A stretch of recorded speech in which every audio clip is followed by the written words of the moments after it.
The World Chess Championship match 2024 is reaching its climax. The challenger, Gukesh, has taken the lead 6-5, and with only 3 more games to go, we know one thing for sure is that Ding Liren, the reigning World Chess Champion, needs to win at least a game to tie the match. Well, let's see if he is able to do that in this game 12. Well, he is playing now with the white pieces. How is he going to approach the game? Of course, he needs to play for a win, but are you going to take some desperate measures from move 1? Are you going into the game with a solid mindset and see whether you're able to put some pressure on the opponent? We will find out. This is the channel to follow the latest action of the World Chess Championship match, so don't forget to subscribe. Thanks for doing that. And here we go. Ding opens the game with his favorite move 1c4, the English opening, which has brought him so many successes throughout his career. Ding will face here the move e6, was played by Gukesh. g3, so we get some sort of Catalan. d5, bishop g2, knight f6, knight f3. And of course, there are a lot of possibilities. At some point, white can go for the move d4 when we have the main lines of the Catalan, but here the move d4, advancing the pawn. I've mentioned it already earlier. Gukesh likes to grab some space for his pieces. And well, it's a very principled continuation trying to exploit this chosen move order. White castled. And like in yesterday's game, we have a similar structure from a Reti opening. It's slightly different. In that game, the move c5 was played in a very similar position, intending to follow up with knight c6. Also here, c5 is very natural move. But Gukesh played here the move knight c6. And that move has become very popular since the World Chess Championship match 2021 between Jan Nepomniachtchi and Magnus Carlsen. Magnus played this line with knight c6 with the aim of developing the bishop to c5. Now after the move e3 played by Ding, the Chinese champion is putting pressure against the pawn on d4. Bishop e7 played here. Also a nice modest move. Black for the moment still does have quite nice control over the d4 square. White played the move d3. So getting ready for the development of the knight from b1 and the bishop from c1. What is black going to do? Well, here Gukesh went for this move pawn takes e3. Interesting move. Bishop recaptures. And now he said, well, before white gets the chance to play the move d4 himself, I'm going to play the move e5, clamping down on the d4 square. And, well, it's an interesting line. I mean, it's a positional concession. White does have a backward pawn on the d file. And black is having ideas here of targeting it very, very soon. But, of course, black has also spent quite a bit of time. His king is still in the center. He's played twice with his e-pawn in the first 8 moves. So that's also quite remarkable. And well, anyway, Ding goes for the move knight c3. He is trying to develop actively. Black castled. And now the move rook to e1. And well, it's also clear that with the rook on e1, white is looking for opportunities to target the pawn on e5. So the bishop can move and then the knight and the rook are attacking the pawn. Well, it's a big question. Which pawn is more vulnerable? Which pawn on the half-open file? The pawn on d3 or the pawn on e5? First, the move h6 was played. White played the move a3. So intending to start an attack on the flank with the move b4.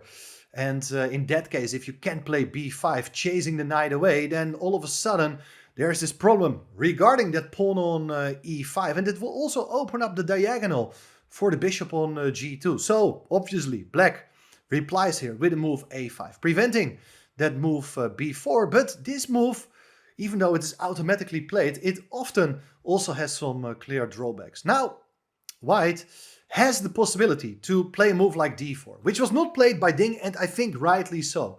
If you play such a move, we do get an position in which the pawns are coming off the board. The center will be opened, and that really invites mass liquidations here. A lot of pieces can be exchanged now very soon. So better h3. Nice, solid move. I mean, even though if you don't really understand what the purpose of this move is, you do cover the g4 square, preventing the bishop or the knight from coming there. But it's a nice subtle move. White is really taking care of his additional space. Now bishop e6 was played, discouraging White from ever carrying out that pawn break d3, d4, as then the pawn on c4 will be unprotected. But what is White gonna do? Ding goes for the slow game. He played the move king h2. Nice move, overprotecting the pawn. King is okay there. And Black also needs to come up with a plan how to organize his setup. Well, when I looked at the position while the guys were playing, I felt like you should try to connect the rooks. Like queen d7 feels like a very natural plan. An alternative plan is something like rook e8 and dropping back with the bishop, so that very soon you're ready to defend that pawn on e5 with your rook. And in that case, okay, maybe White is a little bit better, but still the position in is full of play. Anything can still happen. But to be honest, I was very surprised with the move played by Gukesh, rook b8.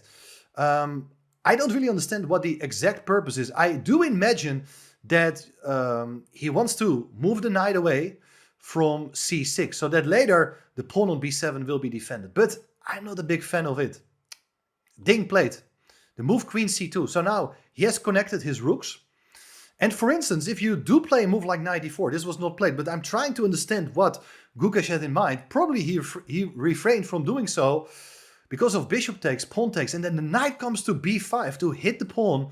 And very soon, if you defend it, well, the pawn on d4 is okay, but the knight is beautifully placed, and you have ideas to control the e-file, maybe jump in with your knight, and there is quite a bit of play there for White. So I think that is something which had Ding evaluated quite well in advance. And therefore, Gukesh, well, he didn't go for that move knight e4. He played rook e8 anyway, but now the knight goes to b5. I think that's a very nice move. The knight is fantastically placed there. It does cover the d4 square, so you do prevent Black from untangling with knight d4. And of course, it's important that the pawn is on a5, so you cannot really easily kick that knight away from the b5 square. Gukesh played bishop f5, attacking the pawn on d3. Rook 81, very logical move, centralizing the rook. And you can see also, I mean, with a bit of imagination, if Black, for instance, ever goes for e4 or White goes for a move like d4 at some point, let's say these pawns are coming off the board, White is exerting a lot of pressure against particularly the queen on the 8, but also against the other pieces. But okay, how should Black continue? I think White has a simple plan now to move the queen away first, and then of course the queen will no longer be hanging. But with the queen on c3, all of a sudden you do have ideas to aim for that pawn break with d3, d4, proving the misplacement of the queen on d8. Well, there followed knight d7. Remarkable move, overprotecting the pawn on e5 once again. But there's another idea. If you do play queen c3 now, there is bishop f6, and the queen is not well placed in the line of the bishop. Black is threatening in that case to play e4 with an attack on the queen and the knight. So here, after knight d7, Ding really understands the position really well, as instead of c3, he goes with the queen to d2. It's a better square for the queen. It also will support the potential pawn break d4. It also keeps an eye on the pawn on a5, even though it's still defended by the knight. But well, White is really about to play a quick d3, d4. And what should Black do? Well, I was analyzing this position a bit. My initial thought was, why not knight c5 to attack the pawn on d3? And you're also keeping an eye on the b3 square to attack the queen. But it doesn't really work out well for Black. If you do play here the move d4, this was all not played by Gukesh. He didn't go for knight c5. But the trick is that if you play this move, well, the position is becoming razor sharp, and there are all sorts of ideas to put pressure here. If you play something like knight d3, there's the exchange sacrifice d5. This is the critical line according to the machine. I'm pretty sure the guys were calculating it. Knight takes e1, queen takes e1. You're an exchange down, but you do hit the knight. And look at that knight. It cannot really go anywhere. It has to come forward. Knight e4, knight takes, pawn takes, knight takes.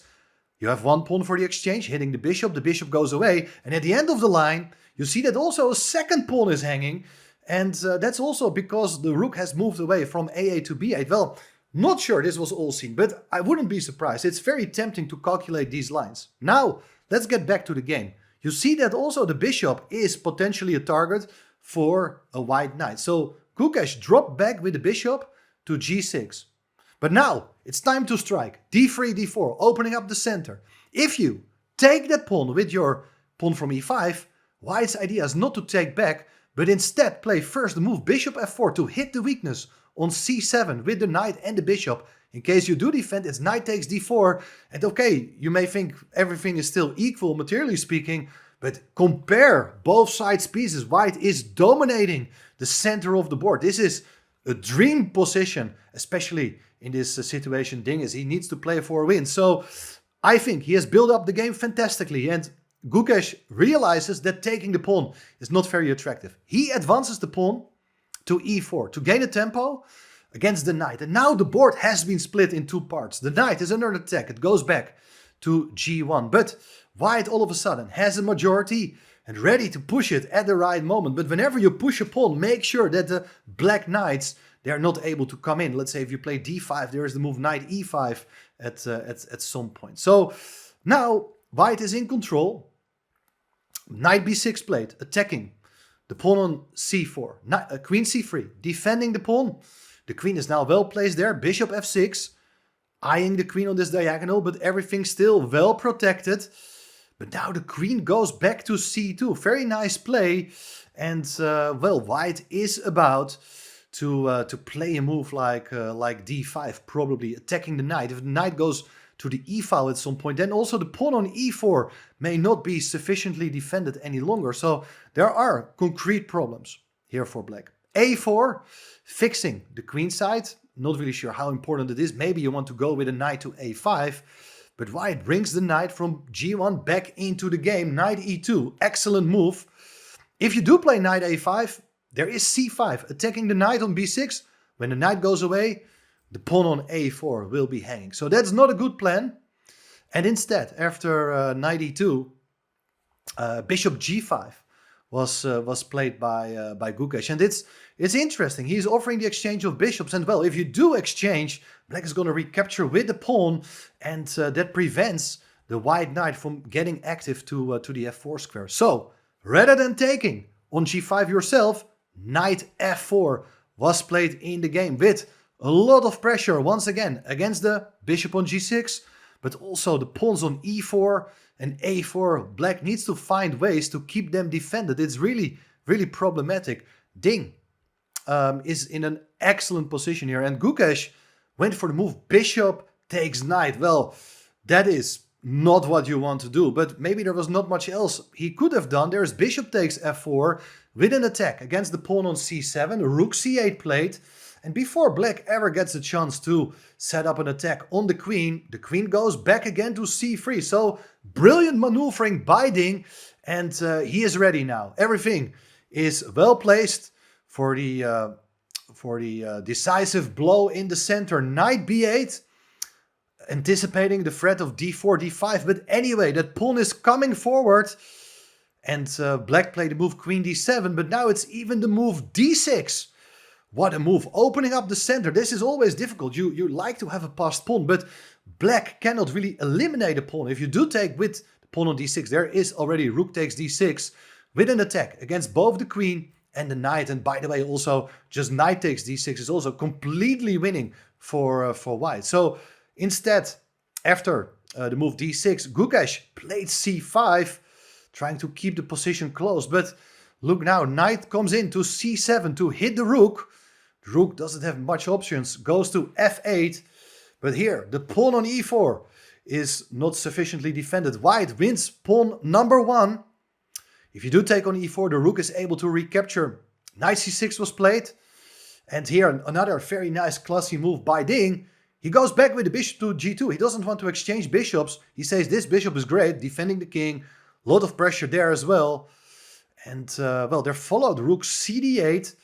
Black is trying to find a good setup for his pieces to neutralize the pawn, but it's a really, really big pawn to be set. So, knight d5, attacking the knight on b6, and there are also ideas to go knight e7. And black's position looks like it's falling apart. Knight takes d5, c takes d5, attacking the knight. On c6, the knight got a move. Went back to b8.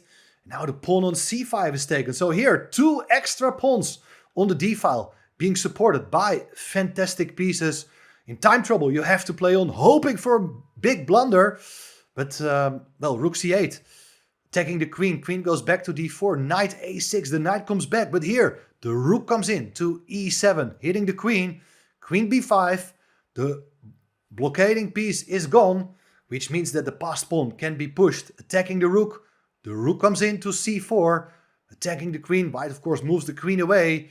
And, well, you can see that, well, if black, for instance, is going to take on b2, which was not played. There is rook e8. And you're about to promote your d-pawn. That means that the queen has to stay on this diagonal to maintain control over the pawn on d7. Black played rook c2, counter-attacking the pawn on b2, hoping for some dramatic things happening on the second rank. Not in this game. Bishop d6, excellent move. The bishop is coming in. Now rook e8 is a huge threat, as the bishop will hit the rook on f8 as well. And black cannot do much against it. Therefore f6 was played. So the bishop on e8 on g6 is covering the e8 square. But now, this is Ding's sweet revenge. He sacrificed the rook. Rook takes g7.